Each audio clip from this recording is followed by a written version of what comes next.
m'appelle Lorenzo Cifonelli, j'ai 46 ans, je suis de père italien de mère française. Je travaille depuis 25 ans chez Cifonelli, donc qui est notre maison familiale, qui a commencé en 1880 à Rome, puis qui s'est installée à Paris en 1926. Nous sommes depuis 1936 rue Marbeuf. J'ai succédé à mon arrière-grand-père, à mon grand-père, à mon père. Et maintenant, nous travaillons avec mon cousin Massimo au succès, j'espère, de la maison Cifonelli dans le futur. On travaille tous les deux l'un en face de l'autre. Et bon, on fait plus ou moins la même chose. On réalise les patronages, on prend les mesures. La plupart du temps, on est tous les deux, ce qui permet d'avoir 4 yeux au lieu de 2.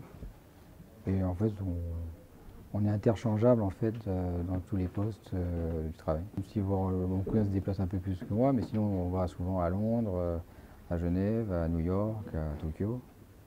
On travaille ensemble et c'est bien parce que ça nous permet de voyager, ça nous permet d'avoir 4 yeux au lieu de 2, d'être là quand on est à Londres où il y a toujours quelqu'un là, parce qu'il faut toujours qu'il y ait quelqu'un pour les ouvriers. Donc c'est une force importante par rapport à d'autres tailleurs parce qu'ils doivent fermer quasiment boutique s'ils partent 2-3 jours à droite ou à gauche. Nous, c'est notre complémentarité qui permet d'avancer et de faire travailler en équipe. Voilà, et puis les clients, ils sont interchangeables. Il n'y a pas de client chez Lorenzo et de client Massimo. Vous voyez, il n'y a pas comme dans certaines maisons, les coupeurs ont une certaine clientèle et d'autres non, on fait tout ensemble. Voilà, après, comme dans toute vie, il y a des clients qui ont plus d'affinité avec mon cousin, d'autres plus avec moi, pour le choix des tissus, parce qu'ils sentent une certaine, plus de complicité, une sensibilité. Donc la maison, comme je vous ai dit, était née à Rome en 1880. Mon grand-père s'est installé à Paris, rue de Courcelles en 1926 et en 1936 rue Marbeuf, dans les mêmes locaux. Aujourd'hui, nous sommes une maison d'environ 45 personnes. Nous tournons autour de 800 costumes par an. Beaucoup de clients viennent bien sûr à Paris, mais nous déplaçons beaucoup à Londres, à New York, au Japon et en Russie principalement. Et nous allons bientôt aussi, pour la première fois, nous déplacer sur Singapour et Hong Kong dans quelques temps. On a une forte demande des gens qui s'intéressent au sur-mesure, au bespoke, comme on peut dire en anglais. Et donc il y a un renouveau de la clientèle et de l'intérêt pour le costume sur mesure depuis quelques années. La maison Cifonelli est connue pour son épaule et sa ligne d'emmanchure, vous voyez, très très haute. Une épaule qui est travaillée en avant avec beaucoup d'embus sur l'épaule, avec une manche qui est montée de façon oblique. Nous avons vraiment là le caractéristique tout à fait de l'épaule et de la ligne Cifonelli, suivi en plus là d'un modèle iconique, comme on peut dire, c'est notre croisé 601. Avec le revers large, très ouvert devant, très échancré, parce que nous coupons le tissu, nous coupons la toile en biais pour donner une ligne très échancrée, très ouverte. Donc on a les deux aspects vraiment de la coupe Cifonelli, l'épaule, la ligne de manche qu'on peut voir, et ainsi que le revers du fameux croisé qui est un peu notre spécialité, notre marque de fabrique. Bien sûr, on fait des droits, on fait des 3 boutons, on fait tout ça, mais c'est vrai qu'on est très réputé pour ce modèle-là spécifiquement. Voilà, après, bien sûr, comme je peux porter aujourd'hui, on fait un bouton à pointe avec revers, sans revers, les trois boutons à l'américaine, on fait beaucoup de jaquettes, morning coat, de fracs, de manteaux. Donc il y a vraiment toute une réalisation importante dans nos ateliers. Voilà, on essaie de faire travailler de qualité. Et la maison aussi est en fait une alliance entre nos racines italiennes, une touche d'anglais, parce que mon grand-père est parti aussi à Londres à faire ses études à Sevillero en 1910. Donc il a ramené un peu l'esprit anglais dans notre coupe. C'est une épaule naturelle et le flair en bas, donc la veste s'écarte sur le bas. Et une définition à la française avec la qualité de finition de Paris, de la couture parisienne.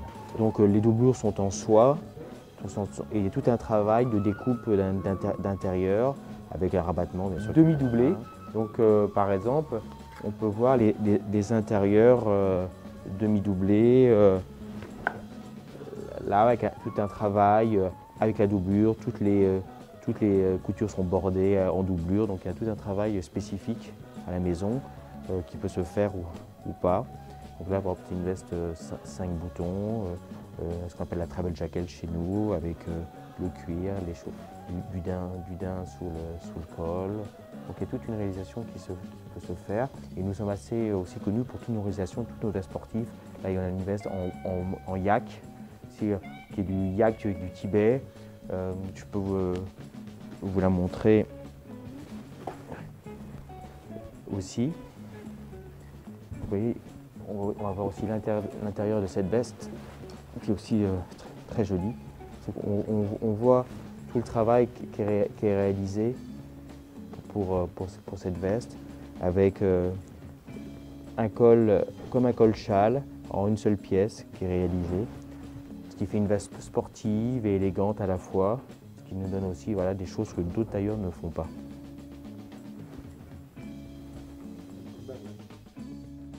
J'arrive au bureau vers 8h15, 8h, de façon classique. Et je travaille quasiment de façon non-stop, à préparer le travail, à couper, à faire les patronages, à faire les essayages quand les clients viennent, à donner le travail aux ouvriers. Et donc je m'arrête une demi-heure à l'heure du déjeuner et je reprends jusqu'à peu près 20h. Où là je rentre chez moi, sauf si j'ai du travail supplémentaire ou sauf si j'ai un dîner avec un client ou avec des gens, bien sûr, pour le travail. Et je me déplace beaucoup, donc voilà, je reviens du Japon, je vais à Londres lundi, je vais à Singapour dans 3 semaines, je serai la semaine prochaine à Genève, donc aussi j'ai beaucoup de déplacements, donc aussi il faut organiser tout ça. Donc c'est assez prenant et je travaille 6 jours sur 7, le samedi compris, jusqu'à 16h à peu près, 16h30. Mais il y a une vraie recrudescence de demandes et une nouvelle génération de gens qui veulent vraiment s'habiller en sur-mesure. Moi, ça fait 25 ans que je fais ce métier. Il y a 25 ans, il y avait des gros clients, mais moins de clients. Aujourd'hui, il y a de plus en plus de clients passionnés, qui aiment le costume, qui aiment les détails, qui s'interrogent, qui nous viennent voir les ateliers, qui viennent nous questionner sur notre coupe, qui savent déjà beaucoup de choses sur nous en arrivant. Vous voyez, vraiment, je crois que l'arrivée d'Internet a permis de démocratiser tout cela et donner accès aux gens à des sociétés comme les nôtres, qui sont des petites sociétés familiales et n'ont pas trop accès à la presse traditionnelle. Voilà, donc ça nous a permis de nous ouvrir à d'autres clientèles et aux gens passionnés. Il y a un vrai retour de la passion sur le sur-mesure en bespoke. Sur Internet a révolutionné la chose pour nous parce qu'on a des gens objectifs, libres et qui s'intéressent vraiment aux produits. On a des gens passionnés qui viennent nous voir avec passion et ils arrivent à décrire leur passion sur leur site, sur leur blog et ça ouvre pour nous de nouvelles perspectives de développement.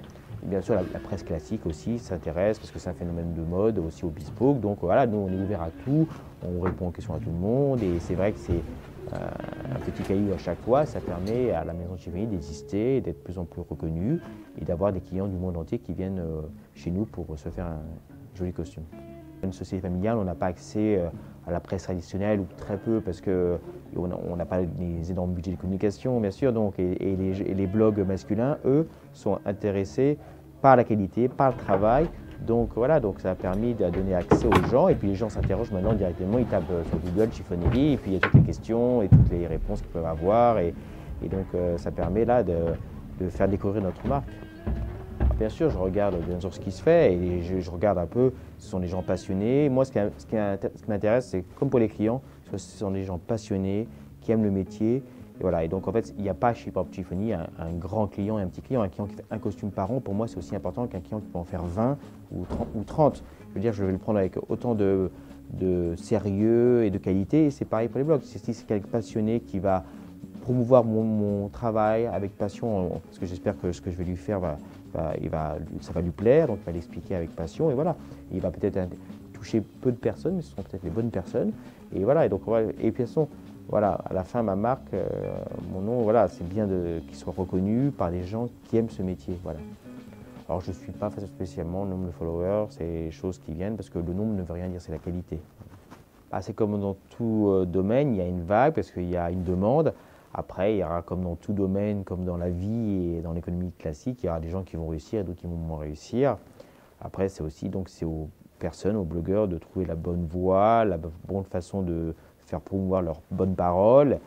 Et donc moi, je pense que surtout, c'est de parler, être libre dans la façon de parler, être vrai et apporter peut-être parfois un décalage, parce que c'est vrai que si tout le monde est sur le même max, apporter un décalage par rapport à certains blogs. Alors c'est compliqué, moi je suis un peu extérieur à tout ça, mais là d'avoir une vision particulière ou un axe qui permet de dire voilà, ce blog est intéressant, il va raconter quelque chose, et ce qui est important, c'est surtout d'avoir aussi l'esprit critique. Vous voyez, c'est pas dire encenser les marques. Je veux dire, ça, il y a les journaux papier pour faire ça, ils ont leur publicité en contrepartie. Donc on n'est pas là pour dire que du bien. Et quand on dit du mal, il faut que le mal soit constructif. On n'est pas là pour détruire les marques, parce qu'une marque, ça met longtemps à se construire.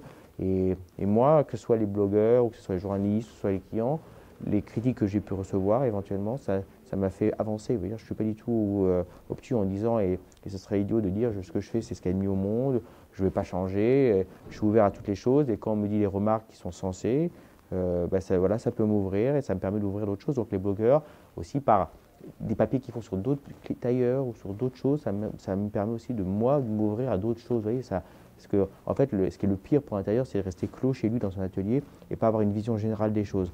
Donc, en faisant des articles sur peut-être des tailleurs italiens que je ne connaissais pas, des tailleurs anglais, des tailleurs coréens, des choses comme ça, en disant, voilà, c'est intéressant ce qu'ils font, donc ils m'ont ouvert l'esprit moi-même. Vous voyez, donc le blogueur va m'aider moi-même à avancer dans mon travail.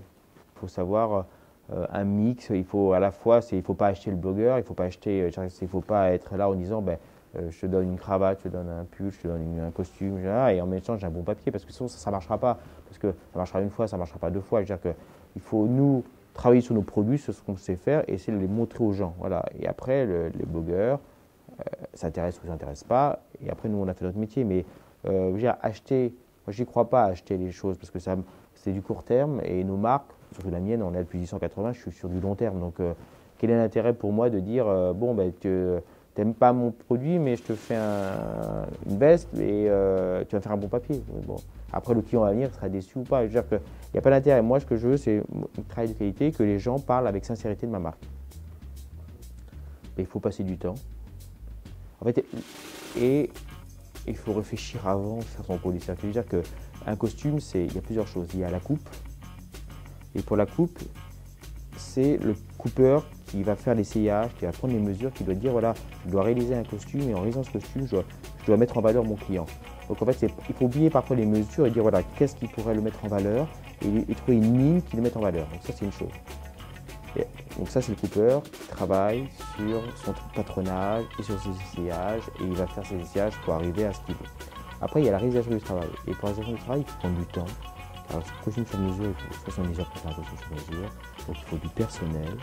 Il faut y aller doucement parce que rien ne se fait en fret, en rapidité et en précipitation. Parce que le costume sortira mal, un bien, un mal et tout. Et en fait, un grand tailleur, c'est pas quelqu'un qui fait un bon costume qui fait des costumes, c'est quelqu'un qui va faire 10, 20, 30 costumes de qualité égale. C'est-à-dire que si un client il a 3 costumes, les 3 costumes sont de qualité égale, vous voyez. Donc c'est ça qui est important. Donc, chaque costume sera unique. Sera unique, mais il y aura la même qualité de travail et de réalisation sur les 3 costumes. Il faut que les costumes, il n'y a pas un qui est une manche trop courte, une manche trop longue, un où il y a de la longueur, pas de longueur. Il faut qu'il y ait vraiment un travail, une harmonie. Mon passe-temps favori, c'est la musique. Je suis guitariste. Et les heures perdues, malheureusement. Et donc, après, il vient de moi il y a quelques temps, c'est David Bowie qui était en rock, mon idole. Et voilà, et quelqu'un que j'aurais vraiment voulu habiller avec plaisir et admiration. Bon, ça n'a pas pu se faire malheureusement, parce qu'il passe de l'autre côté. Voilà, mais voilà, donc voilà, je suis plus rock. Et voilà, et j'essaie d'apporter dans mes costumes un peu de rock et du sexy, vous voyez. Voilà. Et ce qui est important, c'est que ce soit la coupe, Chiffonelli, un autre tailleur, un italien, c'est que le costume soit sexy. Ouais, c'est vraiment, on a réussi notre pari, voilà, c'est que ce soit sexy en coupe et le travail bien fait avec les points et le bon point. Et là, on a fait un bon costume. C'est de se sentir bien dans ce costume et porter avec façon décontracter les choses. Et de façon, il faut oublier le costume et oublier ses vêtements et pas se sentir étriqué et voilà, bouger avec les vestes. Et voilà. Quand tu oublies ce que tu portes, on est bien et on est élégant. Si on est trop apprêté, trop strict, pour moi, on n'a pas d'élégance. Et voilà, donc c'est de porter de façon décontractée les choses en oubliant le costume qu'on a ou les chaussures et les choses. Voilà, il faut oublier. Nonchalance et respect du travail, du produit, mais l'oublier à la fin. Développer la mesure vraiment et continuer à la développer. Et bien sûr, on a un projet annexe de prêt-à-porter, donc ce qui me prend un peu de temps, bien sûr, qui permet de développer le nom de Chiffonelli pour donner accès à la marque Chiffonelli à plus de gens. Se développer davantage à l'international et utiliser un peu l'historique de la famille, puisqu'on a 140 ans d'histoire. Donc en fait, depuis 3 ans, on travaille sur un projet où on a des partenaires. On a un styliste qui est John Vinson, qui était client de la couture et qui donc comprend bien l'ADN de la marque. Donc c'est lui qui est en charge du style et du développement de la marque en prêt-à-porter. Le luxe, c'est... j'aime pas ce mot déjà, parce que nous, ce qu'on fait, c'est de l'artisanat de qualité. Alors, le luxe, je sais pas, parce que beaucoup de gens parlent de luxe. Moi, je parle d'artisanat de qualité et ne pas trahir le client par le produit qu'on lui fournit.